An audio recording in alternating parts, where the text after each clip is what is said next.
오늘 본문은 3절에서부터 시작을 합니다.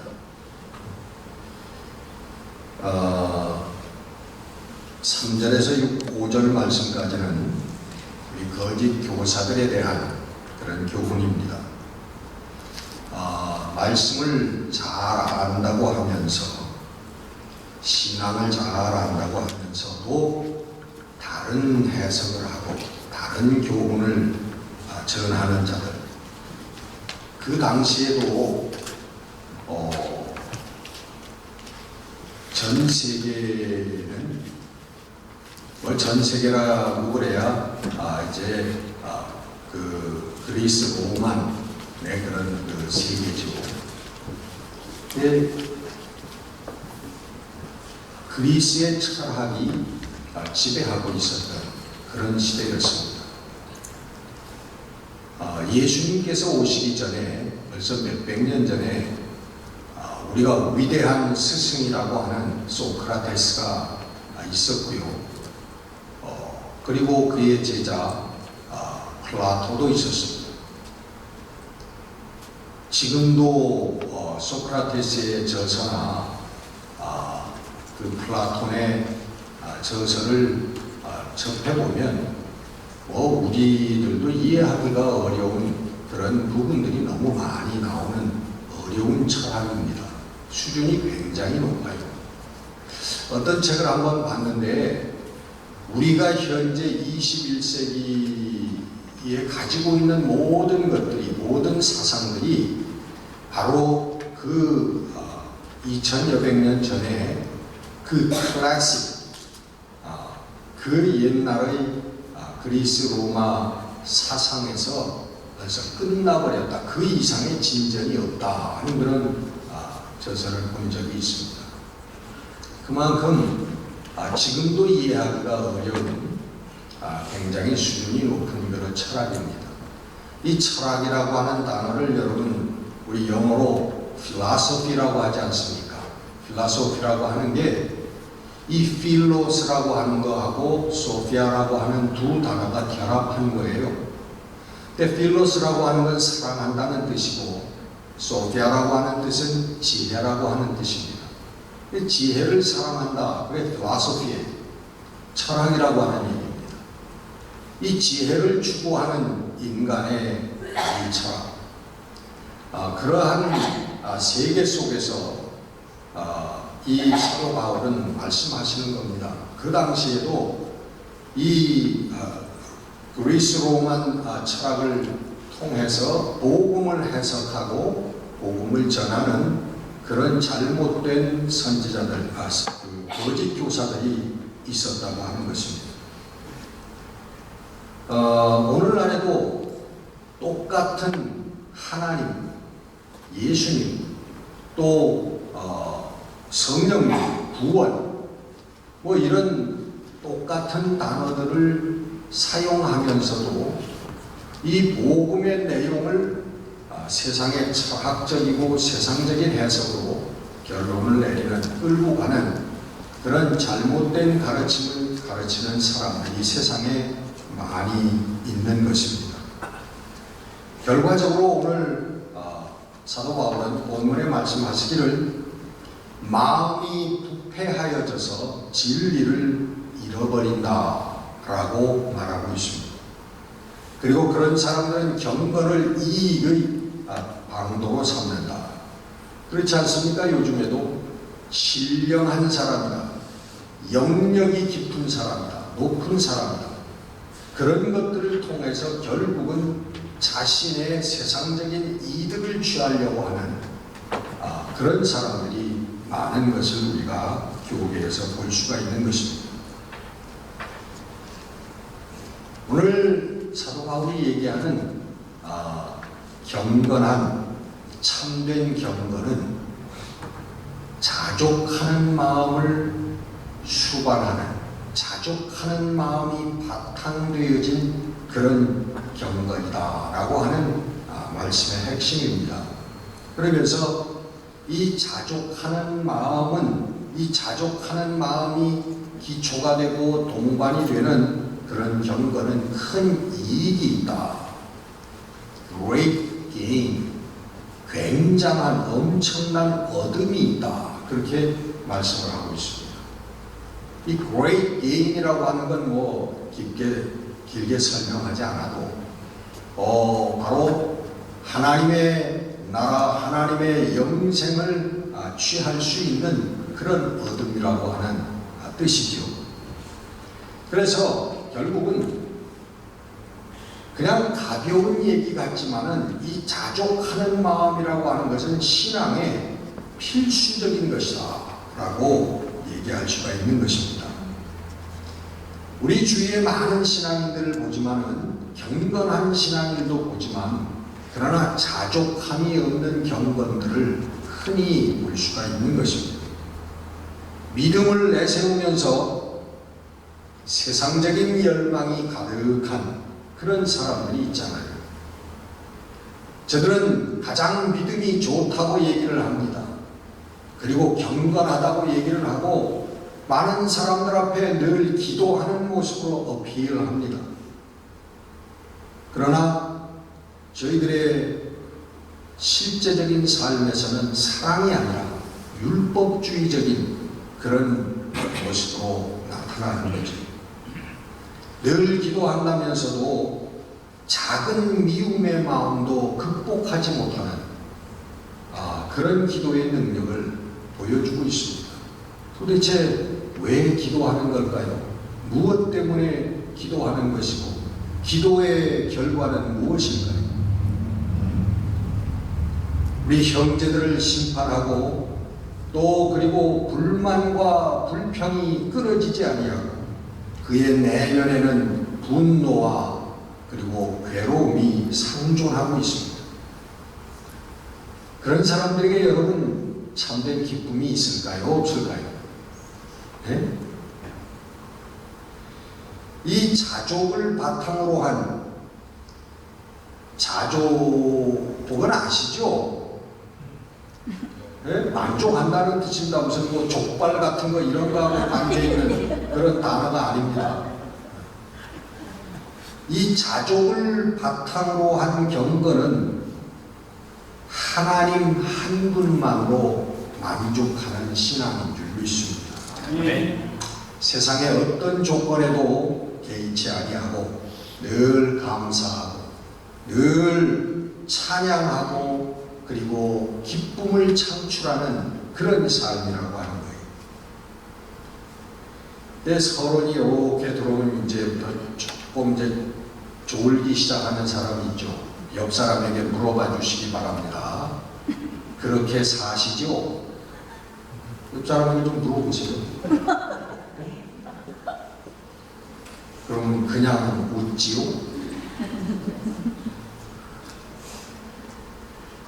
본문 7절과 8절의 이런 마음을 가지고 사는 삶이라는 거예요. 본문 7절과 8절이 뭐죠? 세상에 가지고 온 것이 없으니 가지고 가는 것도 아무것도 없다. 네? 맞아요? 틀려요? 그러므로 오늘 먹을 것과 입을 것이 있으면 자족해라. 네? 만족해라. 이 마음입니다. 다른 마음이 아니에요. 여러분 얼마나 우리가 모두가 다 잘 알고 있는 말씀이고 다 맞아요 라고 긍정할 수 있는 마음이지만 얼마나 실천하기가 어려운 마음입니다. 정말 이런 마음을 가지고 살 수 있나요? 네? 참 온전히 이렇게 이런 마음을 가지고 사는 사람은 아마 성인의 경지에 오른 사람들인 거예요. 저도 그렇지 못합니다. 저도 세상적인 것 또 물질적인 것들이 부러운 적이 있습니다. 부러운 적이 있다. 그러면은 지금은 아니다 라고 하는 것처럼 들릴지 모르지만 뭐 큰 교회가 부러운 적도 있고 돈이 많은 친구가 부러운 적도 있었습니다. 목사가 이런데 평생 목회한 목사가 이런데 우리 교우들이야 어떻겠습니까? 아니라고? 됐습니다. 여러분, 그러나 너무 자책하지 우리 말기를 바랍니다. 우리 잊어버리지 아니하면 돼요. 뭘? 주님 한 분으로 만족한 삶을 허락하여 주시옵소서 하는 기도를 잊지 않으시면 됩니다. 이런 마음은 안 되는 거예요. 이 세상 사람들이 다 돈 세다가 눈 감으소서 뭐 이런 생각하면서 사는데 뭐 다 그런 거 아니야. 뭐 다 그렇게 사는 거지. 이런 마음은 안 된다는 거죠. 이게 불신앙의 합리화예요. 내가 못한다고 다른 것을 빌어서 나를 정당화시키려고 하는, 그거는 불신앙이라고 하는, 하나님 싫어하시는 거예요. 그런 마음만 없이 하나님 앞에 나의 부족한 것을 인정하고 하나님, 성령님 도와주시옵소서 기도하면 돼요. 언젠가 성령께서 은혜를 베풀어 주실 줄 믿습니다. 신앙의 근본 마음을, 중심을 가지고 살면 된다는 말씀입니다. 여러분, 신앙의 오늘 말씀하시는 근본 원리가 뭐예요? 나는 죽는다라는, 그때는 아무것도 가지고 가는 게 없다라는 말입니다. 그리고 땅의 것만 사랑하고 땅의 것만 충성하면 우리가 이 땅을 떠날 때는 허무할 수밖에 없다. 아무것도 없을 수밖에 없다는 거예요. 그래서 하나님을 사랑하고 하나님의 말씀을 가지고 말씀대로 살려고 노력하는 애쓰는 삶을 살자는 것입니다. 베드로전서 1장 24절의 말씀, 여러분 늘 우리 암송하잖아요. 모든 육체는 풀과 같고 그 모든 영광은 풀의 꽃과 같으니 풀은 마르고 꽃은 떨어지되 오직 주의 말씀은 세세토록 있도다. 주의 말씀은 영원하도다. 그러면서 그것이 결론이 아니라, 결론은 뭐냐 하면 너희에게 전한 복음이 곧 이 말씀이라. 이걸 여러분 복음이라고 말씀하고 있어요. 우리가 배운 복음은 조금 다르잖아요. 근데 같은 거예요. 왜 복음이라고 말씀하시냐? 우리 인생의 실체, 말씀드린 대로 풀은 마르고 꽃은 떨어지고, 우리가 영광이라고 얘기하는 그 풀의 꽃과 같은데, 풀도 마르고 꽃은 떨어지는데 하나님의 말씀은 영원하다. 우리 인생의 실체가 바로 그런 것이라는 거예요. 그래서 우리 인생의 실체를 깨닫고 영원하신 하나님 안에서 살자라고 하는, 그게 복음이라는 것입니다. 아무리 내놓으라 하고 우리가 살아도 몇 년 지나면 허무와 허망으로 끝나는 게 인생이라고 하는 것입니다. 그리스도인과 세상과의 관계는 불가원, 불가근이, 너무 멀어도 안 되고 너무 가까워도 안 된다는 것입니다. 이게 우리 그리스도인과 세상과의 관계예요. 너무 멀리하면 우리 인생은 살 수가 없어요. 이 지구에서 뛰어내리든지 어떻게 무슨 정리를 해야 합니다. 우리 물질로 구성된 인간이 세상을 멀리하면 그건 정말 머리 깎고 저기 산으로 들어가든지 어떻게 해야죠. 이 세상이라고 하는 것은 돈으로 대변이 되는데, 이 돈이 없으면 아시죠 여러분? 어떻게 되는지. 대단히 피곤합니다. 그리고 고달파요. 어떤 때는 굉장히 슬프기도 합니다. 어떤 때냐? 바로 지난달에도 한국의 신문을 보니까 일가족이 돈이 없어서 가난 때문에 다 일가족 어린아이들까지 포함해가지고 다 그 자살을 한 그런 사건이 있었습니다. 참 보면서 가슴이 아프더라고요. 그래서 사람들이 돈이 왼수다, 돈이 왼수다 하는 그런 말이 정말 실감이 가더라고요.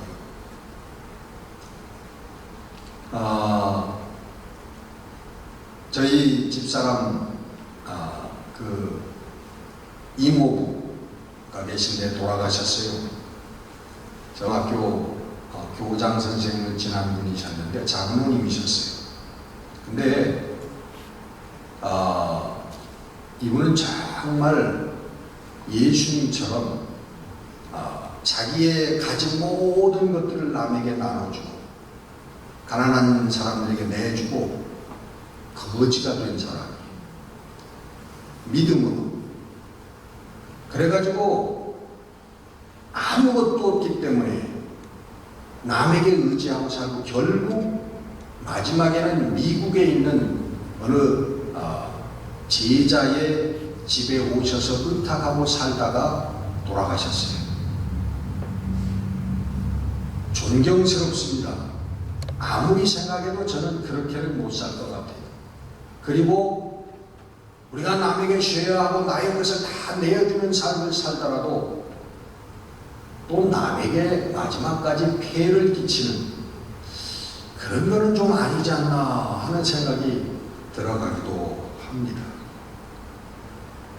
우리 목사들은 평생 사실은 돈하고는 상관이 없는 삶을 삽니다.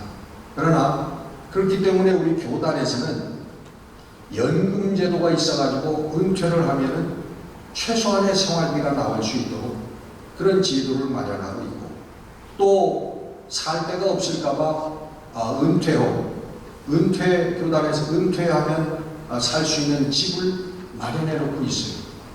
요즘에 여러분 아시죠? 우리 연합감리교 은퇴홈이 어디 있는지 로렌하이츠에 있어요. 요즘에는 이제 조금씩 달라지는데 요즘에는 한 15만 불 내면은 죽을 때까지 그 집에서 살다가 자기 소유는 아닙니다. 목사님들이 돌아가시면은 다시 교단으로 그것은 반납이 되는 거예요. 그러나 죽는 날까지는 그곳에서 그냥 살 수 있어요. 그런 제도들을 마련하고 있는 것입니다. 하나님이 책임져 주신다라고 하는 뜻을 여러분 바로 알아야 돼요. 옛날 이스라엘 백성들이 광야에서 하나님께서 하늘에서 내려주신 만나, 하나님께서 몰아다 주신 메추라기, 그것을 먹고 살았다. 우리는 그것을 사실은 상징적으로 알아야만 합니다. 요즘도 하늘에서 만나가 떨어지나요? 난 아무리 신앙이 좋은 사람도 요즘 만나 먹고 산다는 사람을 못 만나봤습니다. 그리고 고기가 먹고 싶을 때 하나님께서 뭐 메추라기 아니면 메추라기까지는 아니라도 참새떼라도 보내가지고 그거 먹고서 이빨 쑤시고 다니는 분은 만나본 적이 없어요. 하나님께서 책임져 주신다고 하는 것은 여러분 그걸 부인하는 게 아닙니다. 근데 하나님의 책임져 주심은 사람과 환경을 통해서 하나님이 우리에게 도움을 주신다고 하는 것이에요. 그냥 하늘에서 뚝 떨어지는 것은 없습니다. 하늘에서 뚝 떨어지는 것처럼 환경과 사람을 통해서 하나님께서 우리를 도우시고 붙들어 주시고 책임져 주신다고 하는 그런 말씀인 것입니다. 아멘.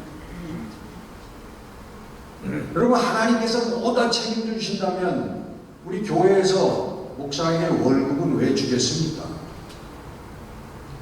근데 여러분 분명히 알아야 되는 것은 이 월급이라고 하는 것도 사실은 하나님께서 교회를 통해서 목사에게 주는 것이라고 하는 것을 믿어야만 하는 것입니다. 월급을 받고 나중은 하나님께서 다 책임져 주실 거니까 오늘 다 써버리자 그러면 뭐가 될까요? 나중에 은퇴하고 나서 거지가 되는 거죠. 거지가 돼서 저 프리웨이 그 입구에 이렇게 서 있으면 다른 거지들보다 좀 더 구걸이 더 많이 들어오는 은총이 있을지 모르지만 갑자기 부자가 되는 그런 일은 없습니다. 그러니까 하나님께서 책임져 주시고 인도하신다라고 하는 것을 우리가 잘 이해를 해야만 하는 것입니다. 불닭은 너무 가까이 해서는 안 된다고 하는 것입니다. 여러분, 이 세상 우리 돈으로 표현되는데 돈을 너무 가까이 하면 안 되는 거예요. 우리 성도들은. 그럼 성도의 자격을 상실하게 돼요. 옛날에 시골에서 제 친구가 날 너무 춥다고 겨울에 난로를 끼고 앉았다가 가랭이에 불이 붙은 적이 있어요. 큰일 날 뻔했죠. 불과 같은 거예요. 꼭 필요하지만 그걸 너무 가까이 하면 타서 죽는 거예요. 그걸 너무 가까이 하면 우리 영혼이 파멸되는 거예요. 우리가 너무 좋아서 너무 가까이 해서 너무 생각하는 것은 바로 섬기는 거라고 얘기하는 것입니다. 그게 섬기는 거예요. 그게 세상을 섬기는 거예요. 내가 무슨 세상을 섬기냐? 너무 좋아하고 너무 가까이 하고 너무 그 생각만 하는 거. 그게 섬기는 거예요. 마태복음 6장 21절에 내 보물이 있는 곳에 내 마음이 있느니라. 늘 생각하고 늘 그거 생각하면 좋고 그게 더 많았으면 좋겠지. 그게 섬기는 거라 그런 거예요. 여러분, 우리의 마음은 우리의 눈과 같습니다. 우리의 눈과 같아서 눈이 한꺼번에 두 가지를 바라볼 수 없는 것처럼 우리 마음도 동시에 두 가지를 생각할 수 없습니다. 한번 해보실까요? 지금부터 여러분 보시면서 저를 바라보고 저기 있는 저 창문을 한번 두 가지를 정확하게 바라볼 수 있도록 한번 해보세요. 여기 그럴 수 있는 사람 아무도 없습니다. 우리 동시에 눈은 한 가지를 바라봐야지 그게 무엇인지 분명하지. 두 가지를 보려고 그러면 모두가 다 흐려져 버리고 맙니다. 우리 마음도 여러분 한 번에 한 가지의 생각을 하는 것이지 우리가 한꺼번에 여러 가지 생각을 할 수는 없는 것입니다.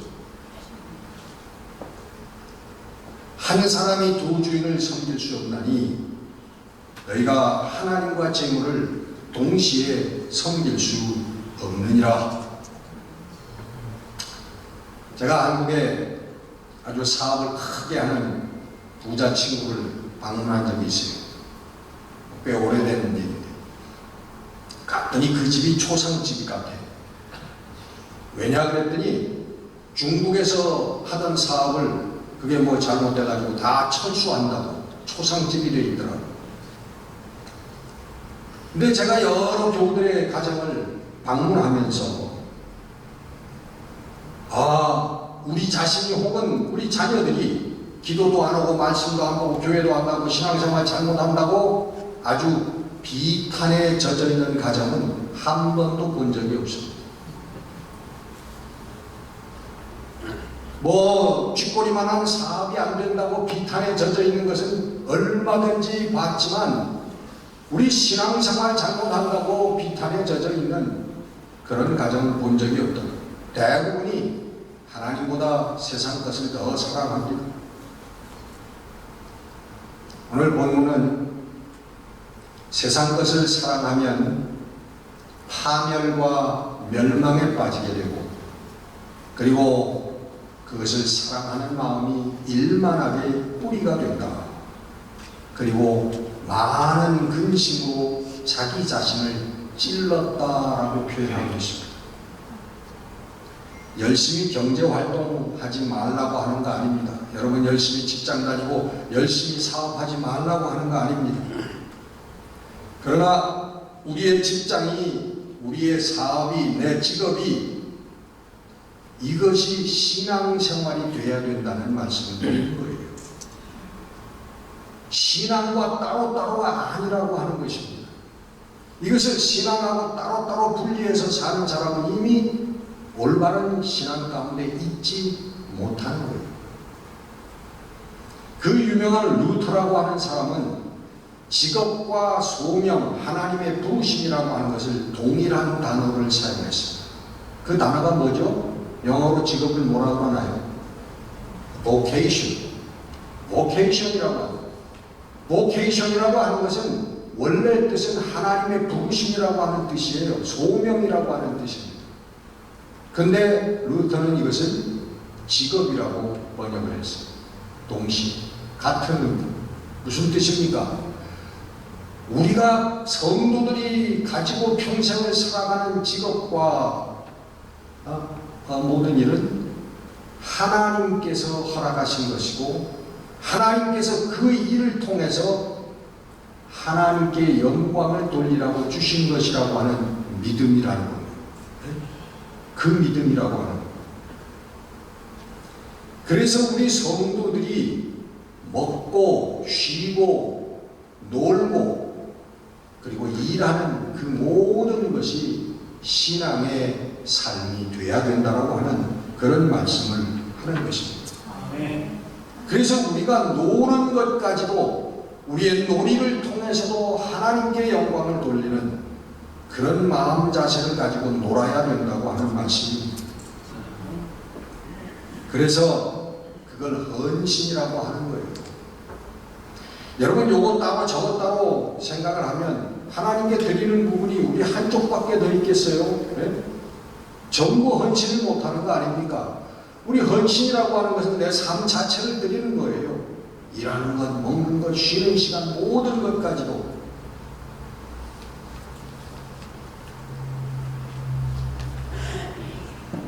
인슈런스의 신앙이 되어서는 안 된다는 거예요. 인슈런스는 뭔지 아시죠? 우리 제일 싫어하는 거. 우리가 죽은 다음에 눈을 떠보니까 하나님이 계시면 어떡하나? 하나님이 있을지도 모른다 하는 생각 가지고 살았는데 진짜 눈을 떠보니까 하나님이 계세요. 우리가 심판대 앞에 서 있어요. 그럼 어떡하지? 그것을 위해서 교회를 다닌다. 이게 인슈런스 신앙이죠. 아 그래도 평생 교회 다녔는데 하나님 그것도 봐주시겠지.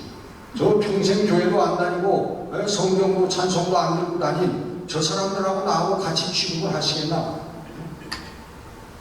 그 인슈런스 신앙은 안 된다는 것입니다. 자족은 여러분 신앙의 기초인 것입니다. 하나님께서 모든 것을 아시고 모든 것을 허락하시고 모든 것을 책임지심을 이 믿는 믿음에서 이 자족이 나오기 때문인 것입니다. 내 고생하는 것 옛야곱이 돌베개 베고 갔습니다.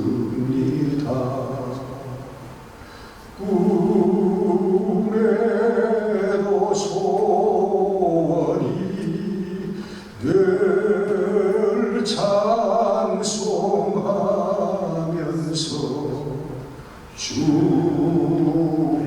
주께도 나아가기 원합니다. 우리의 삶의 조건들이 어떠하든지 우리 하나님께 감사하고 찬양하면 우리의 삶이 변화되기 시작한다는 것입니다. 하나님께서 원하시는 길이 열릴 것입니다.